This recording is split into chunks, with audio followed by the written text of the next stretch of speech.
Magandang umaga po sa inyong lahat, mga tropang namamasada.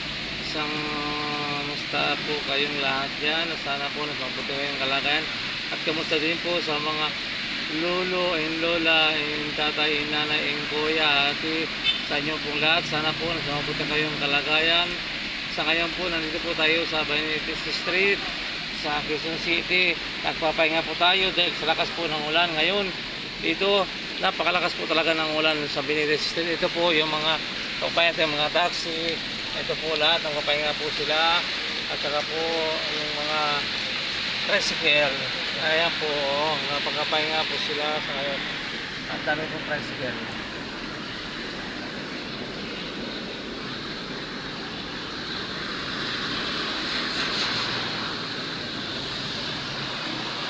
Sobrang pong lakas ng ulan. Ako po, nagpapahinga din po ako. Sana po na mamaya po pagtula ng ulan, wala naman po baha na pinagdaanan. Galing po ako sa Quiapo, sa Manila. Napunta ako sa City. Sa ngayon po, pagdating dito, ang lakas po ng ulan. Ayan.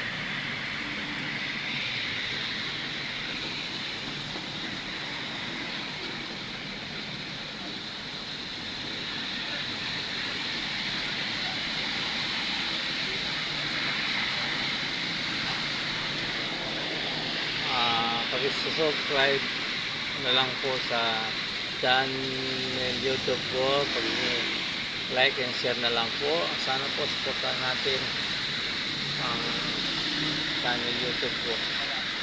Sa ngayon po na oras na to, alas 11 ng tanghali po dito sa Quezon City sa may Benitez Street.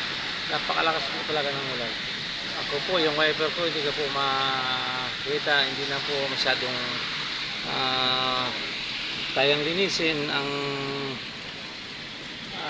salamin. Ito po,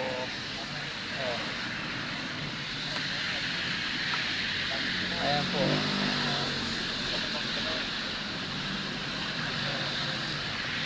Hindi po natin malapitan yung mga kaya po natin mga motor, mga nag-rider po, at saka hindi ako makababa. Ang lakas-lakas po ng ulan dito. Sana po yung mga nakatapak po sa daan dyan, daan-daan lang po, konti pong ingat dahil po sa lakas ng ulan. Madalas po ang ulan sa ngayon. Sana po makarating tayong matiwasay sa ating mga pupuntahan, mga katropang driver. Daan-daan lang po at ingat-ingat po sa pagmamaneho. Lalo na po sa ngayon na napakalakas po ng ulan dito. Ayan po, sige po, ingat. Ako po yung nagpapaalam na kasi po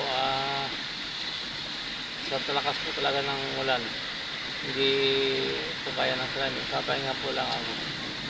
Bye-bye po. God bless po sa inyong lahat. At ingat-ingat po kayo. Bye-bye po.